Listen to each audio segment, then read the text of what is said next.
ایک زمانہ تھا، ایک درخت کو لوگ پوجنے لگے، تو وہاں ایک صوفی تھا، عبادت گزار تھا، شب زندہ دار تھا۔ اسے پتا چلا کہ لوگ درخت کو پوج رہے ہیں، تو اس کے دل میں بڑی غیرت جاگی، توحید کی غیرت ہو، وہ جاگی اور وہ کھڑا ہوا، اس درخت کو کاٹ دوں گا جس کو لوگ اللہ کا شریک سمجھ رہے ہیں اور پوج رہے ہیں۔ ہاتھ میں کلہاڑا پکڑا اور اس درخت کو کاٹنے کے لیے نکلا۔ راستے کے اندر شیطان کھڑا تھا، اس نے کہا میں تو نہیں جانے دوں گا، اور شیطان نے راستہ روکا، اس نے پٹک کے شیطان کو زمین پہ مارا اور اس کی چھاتی پہ بیٹھ گیا۔ شیطان بہت مکار ہے اور وہ ہر ایک کو ایک طریقے سے نہیں لوٹتا، اس کے بڑے مکر و فریب اور دجل و تلبیسات ہیں۔ اس نے دوسرا طریقہ اختیار کیا، اس نے کہا جناب آپ عبادت گزار ہیں، تہجد گزار ہیں، شب زندہ دار ہیں، آپ درخت کو کاٹیں گے، لوگ آپ کے مخالف ہو جائیں گے، پھر آپ کو ان کے مقابل کھڑا ہونا پڑے گا، اور سویرے شام لڑائی ہی لڑائی، آپ کی عبادتوں کے وقت میں خلل آئے گا۔ تو آپ نے ان کی قبر میں تھوڑا جانا ہے، آپ کی قبر اپنی ہے، ان کی قبر اپنی ہے، آپ چھوڑیے ان کو۔ اور ساتھ ہی کہا کہ جب آپ مصلی اٹھایا کریں گے تو نیچے سے 1 درہم مل جایا کرے گا آپ کو، تو آپ اس سے اپنے کھانے پینے کا انتظام کر لیا کریں گے اور آپ فارغ البال بھی ہو جائیں گے۔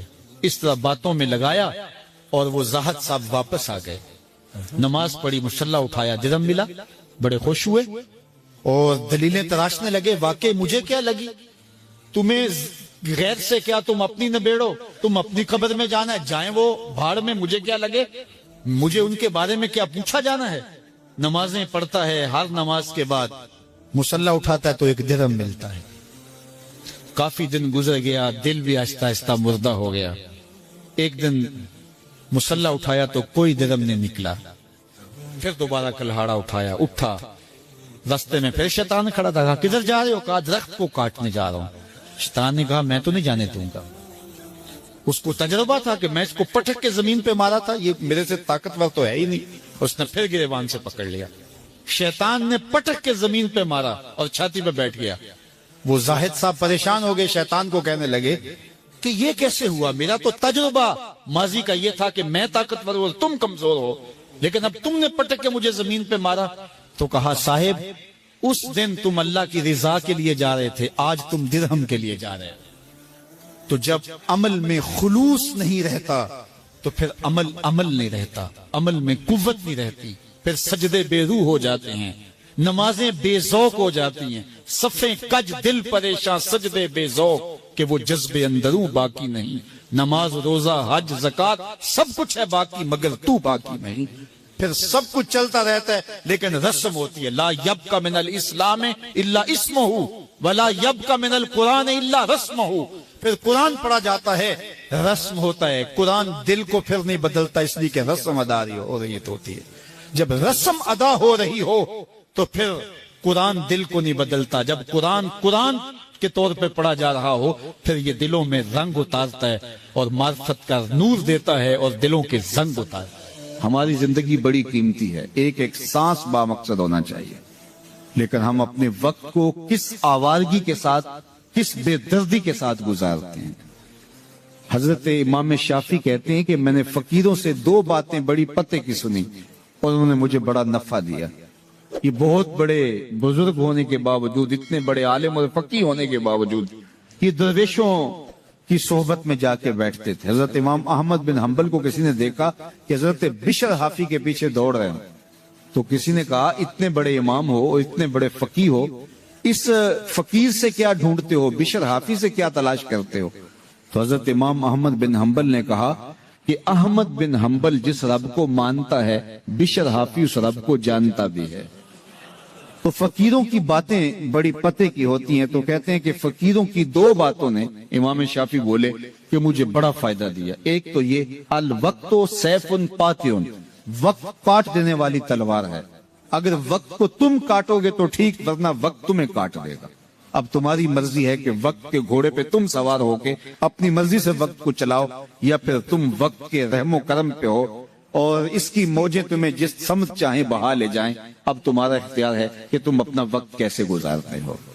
دوسری بات جس نے مجھے بڑا نفع دیا وہ یہ کہ اپنے آپ کو نیکی کے کاموں میں لگا دو، ورنہ نفس تمہیں برائی کے کاموں میں مشغول کر دے گا۔ اپنے ارد گرد تانا بانا ایسا بن لو، اپنے حالات ایسے بنا لو، اپنی دوستی ایسی وضع کر لو کہ تم نیکی کے ماحول میں رہو، ورنہ شیطان برائی کے اندر مبتلا کرنے میں دیر نہیں کرے گا اور نفس تمہیں جو ہے وہ شر میں مبتلا کر دے گا۔ تو فرمایا کہ کسی شخص کے اسلام کا حسن یہ ہے کہ وہ بے مقصد کاموں کو چھوڑ دے۔ ہم تو بعض اوقات بیٹھتے ہیں تو گھنٹوں بے مقصد بیٹھے رہتے ہیں اور قیمتی سے قیمتی وقت ضائع کرتے ہیں۔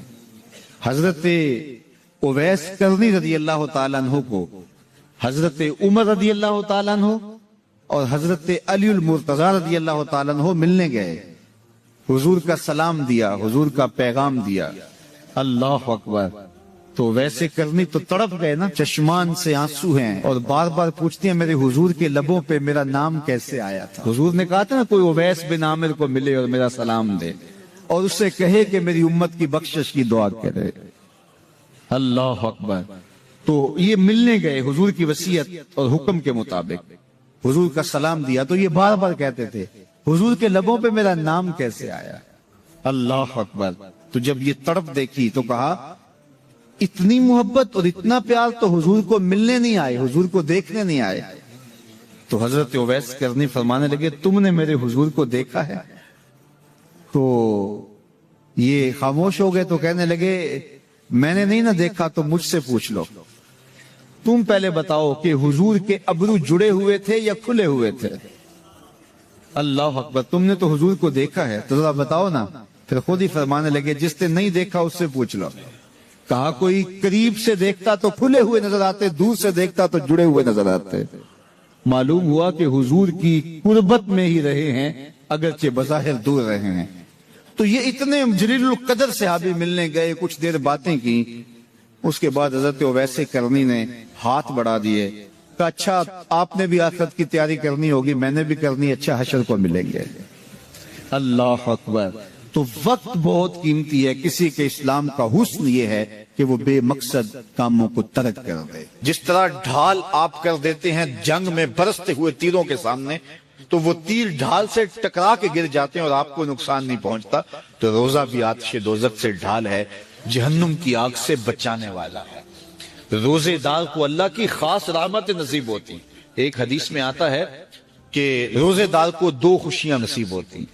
ایک خوشی اسے تب ملتی ہے جب وہ روزہ کھولتا ہے، جب سارے دن کی بھوک اور پیاس کاٹنے کے بعد شام کے لمحے ہوتے ہیں اور پھر روزہ منزل تک پہنچتا ہے، تو کس مسرت اور خوشی اور سرشاری کے عالم میں روزہ دار ہوتا ہے کہ شکر ہے کہ اتنی لمبی اور اتنی سخت گرمی کے ماحول کی شدت کے باوجود اللہ تعالیٰ نے مجھے روب منزل کیا۔ تو اس وقت ایک احساس اس کے ساتھ جڑا ہوتا ہے، اور پھر جب وہ ٹھنڈا اور میٹھا مشروب اپنے کام و دہن میں ٹپکاتا ہے اور وہ ٹھنڈا میٹھا مشروب اس کی رگوں کو تر کرتے ہوئے معدے کی طرف بڑھ رہا ہوتا ہے، اس کی زبان بولے نہ بولے دل اللہ کا شکر ادا کر رہا ہوتا ہے، اس کا ایک ایک عضو بدن رب کا شکرانہ ادا کر رہا ہوتا ہے۔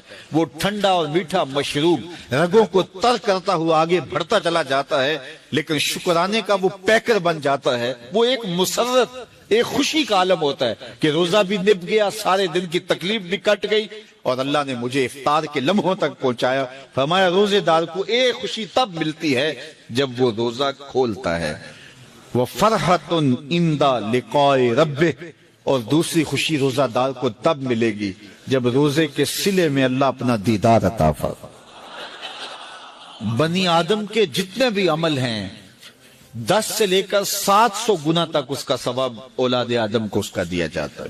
جتنا گڑ ڈالو اتنا ہی میٹھا، تو بعض کو 10 گنا، بعض کو 70 گنا، بعض کو 100 گنا، بعض کو 700 گنا، تو 10 سے لے کر 700 گنا تک بندے کے اعمال کا صلہ دیا جاتا ہے۔ لیکن میرے حضور نے فرمایا لیکن روزہ جو ہے اللہ فرماتا ہے وہ میرے لیے ہے اور اس کا اجر میں خود عطا کروں گا۔ جب وہ خود عطا کرے گا تو کتنا عطا کرے گا؟ سخی اتنا بڑا ہو تو پھر کیا عطا کرے گا؟ بلکہ بعض نے اس کو عجزی ہی کی بجائے اجزا پڑا ہے بصیغہ مجہول، کہ روزہ میرے لیے ہے اور اس کی جزا میں خود ہوں۔ باقی اعمال کی جزا جنت ہے، جنت کی نعمتیں ہیں اور بہت کچھ ہے، لیکن روزے کی جزا میں خود ہوں۔ اور جس کو وہ خود مل گیا پھر جنت میں مل گئی، جنت والا جو مل گیا پھر جنت بھی مل گئی، جنت کی نعمتیں بھی مل گئیں۔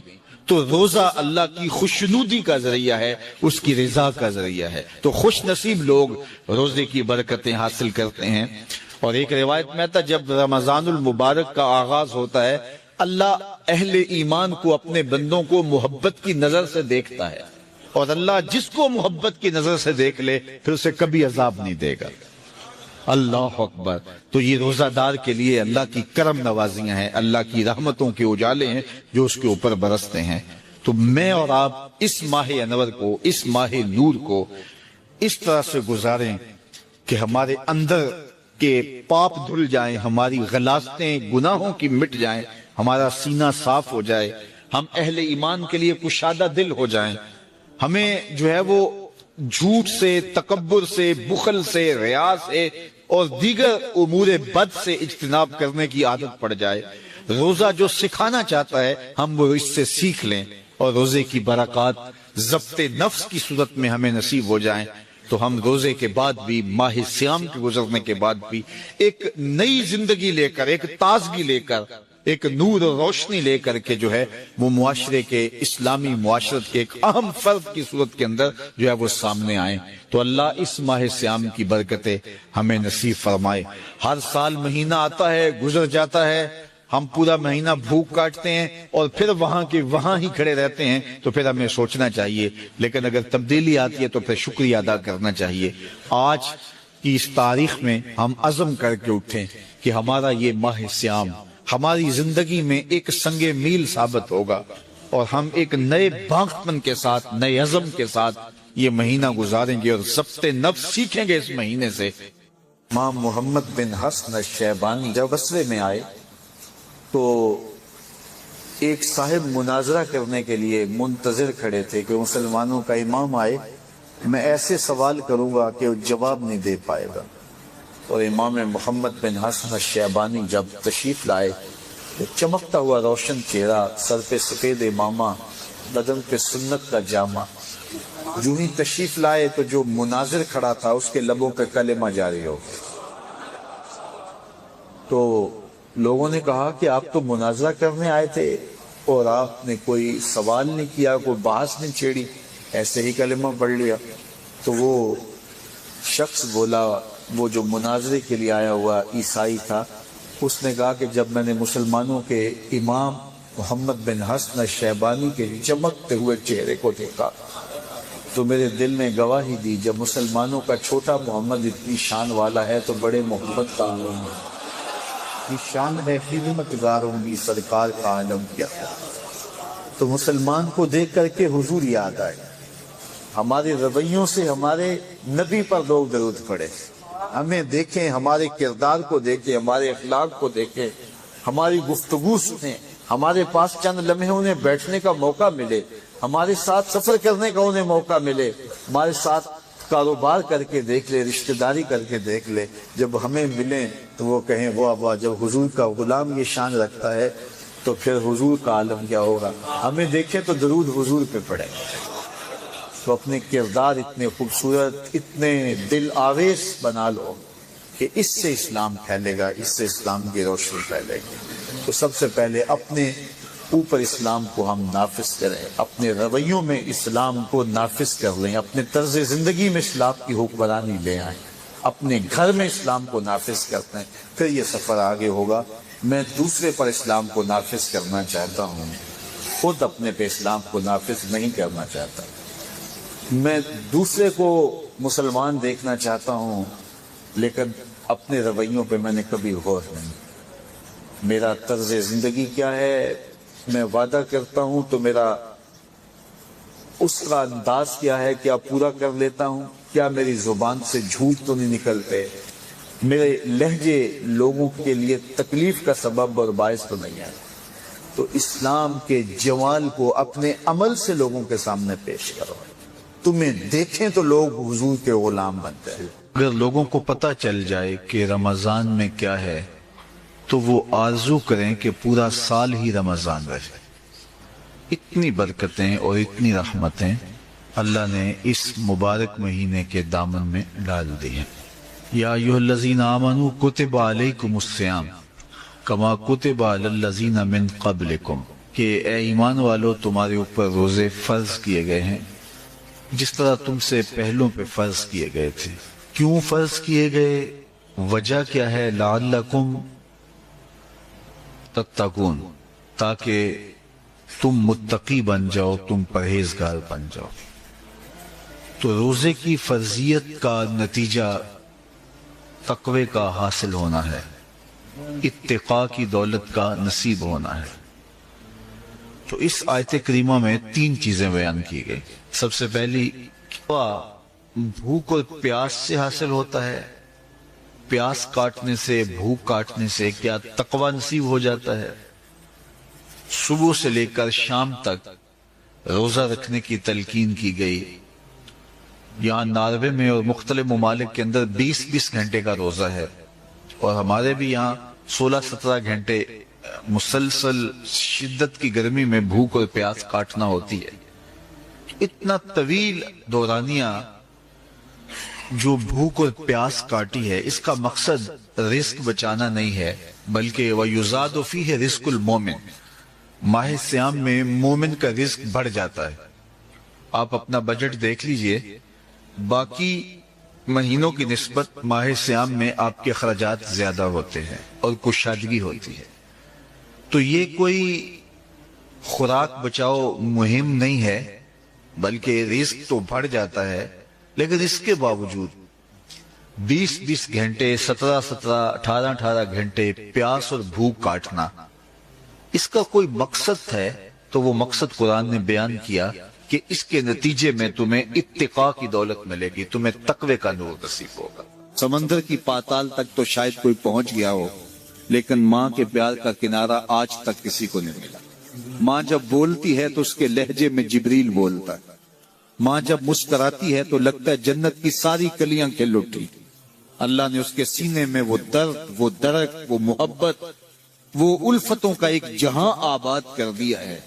ماں تو پھر ماں ہی ہوتی ہے، اس کے سینے میں رکھا ہوا پیار تو ایک عجیب کائنات ہے، تڑپتی ہوئی ممتا ایک الگ ہی جہان ہے۔ کبھی آپ نے دیکھا ہو کہ بچہ گھر سے نکلتا ہے، دنیا کی بڑی بڑی دانشگاہوں میں اس کا انتظار ہو رہا ہوتا ہے، لوگوں کو عقل و بینش سکھانے جا رہا ہوتا ہے، اس کی ایک ایک بات کو لوگ موتیوں کی طرح جھولیوں میں ڈالتے ہیں، اور دنیا کی دانشگاہوں میں، یونیورسٹیوں میں اور درسگاہوں میں لوگ اس کے موتیوں جیسے جملے سننے کے لیے بےتاب ہوتے ہیں کہ یہ عقل و بینش کا مرکہ ہے، یہ فہم و ادراک کا پہاڑ ہے، اس کی باتیں زندگی گزارنے کا گر سکھاتی ہیں، تو لوگ سیکھنے کے لیے جمع ہوتے ہیں۔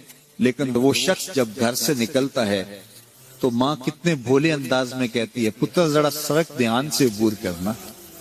جو دنیا کو عقل و بینش کا سبق سکھانے جا رہا ہے، اس کو یہ بھی نہیں پتا کہ سڑک کیسے عبور کرنی، لیکن ماں کے پیار کا روپ ہے، یہ ماں کی محبت کا تیور ہے، یہ اس کی الفت کے رنگ ہیں۔ تو جب تک بچہ گھر پلٹ نہیں آتا، بیٹا واپس نہیں پہنچ جاتا، ماں کے دل میں کھٹکا رہتا ہے اور وسواس میں رہتی ہے، اور بیٹے کے لیے دعائیں مانگتی رہتی ہے کہ میرا بیٹا خیر سے گھر پلٹ آئے۔ ماں کے سینے میں اتنا پیار کیوں ہے؟ دکھ جھیل لیتی ہے، تکلیفیں گوارا کر لیتی ہے۔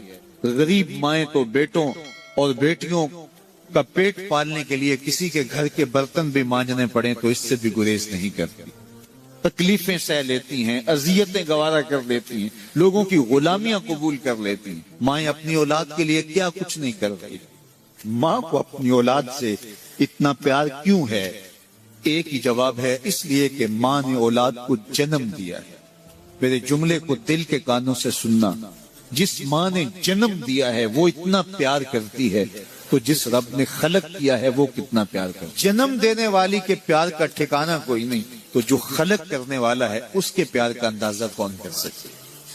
تو ماں گوارا نہیں کرتی کہ میرا بیٹا بھوکا رہے، تکلیف میں رہے، بیٹا بھوک میں تڑپے تو ماں بے چین ہو جاتی ہے۔ تو جو 70 ماؤں سے زیادہ پیار کرتا ہے اس نے کیسے گوارا کر لیا کہ میرا بندہ بھوکا رہے؟ سحری کا کھانا کھایا ہے، کڑکتی دوپہر ہے، برستی گرمی ہے، زباں پہ پپڑی جم گئی، حلق خشک ہو گیا، کھانے کے لیے پینے کے لیے سب کچھ میسر ہے، لیکن کہا نہیں ایک گھونٹ بھی نہیں لینا، وضو کرتے بھی احتیاط کرنا ہے حلق سے نیچے کوئی قطرہ اتر نہ جائے، کچھ کھانا بھی نہیں ہے۔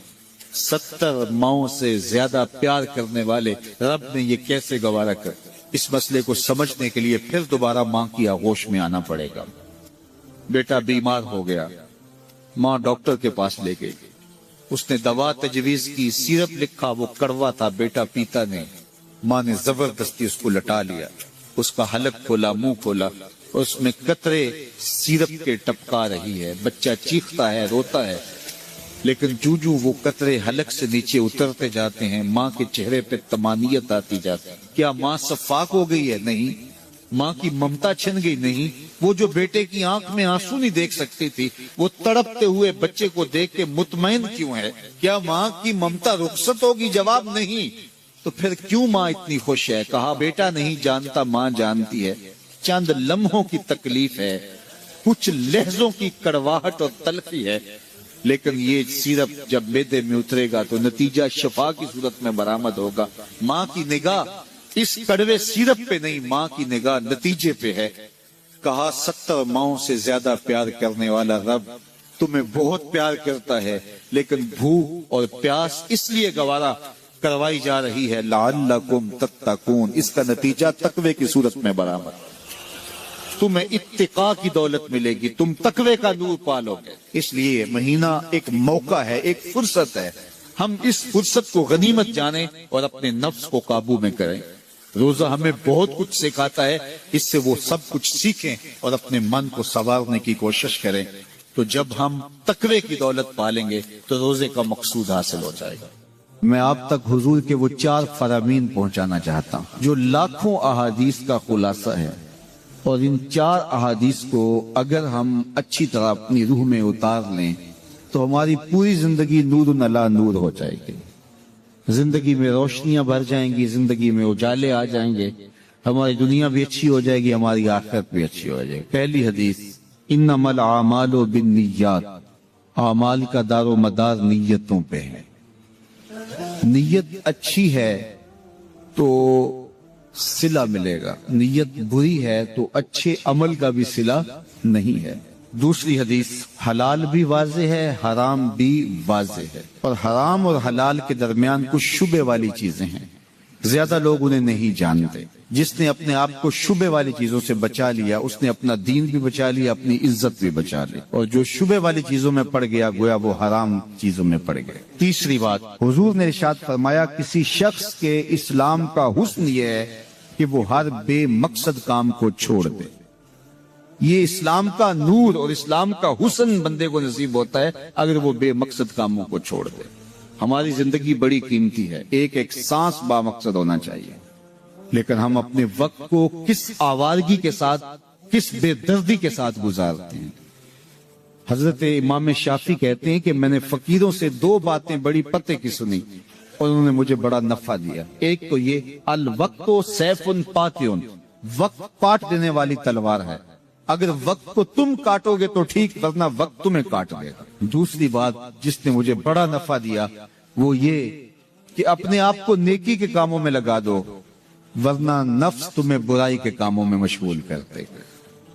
اپنے ارد گرد تانا بانا ایسا بن لو، اپنے حالات ایسے بنا لو، اپنی دوستی ایسی وضع کر لو کہ تم نیکی کے ماحول میں رہو، ورنہ شیطان برائی کے اندر مبتلا کرنے میں دیر نہیں کرے گا اور نفس تمہیں جو ہے وہ شر میں مبتلا کر دے۔ تو فرمایا کہ کسی شخص کے اسلام کا حسن یہ ہے کہ وہ بے مقصد کاموں کو چھوڑ دے۔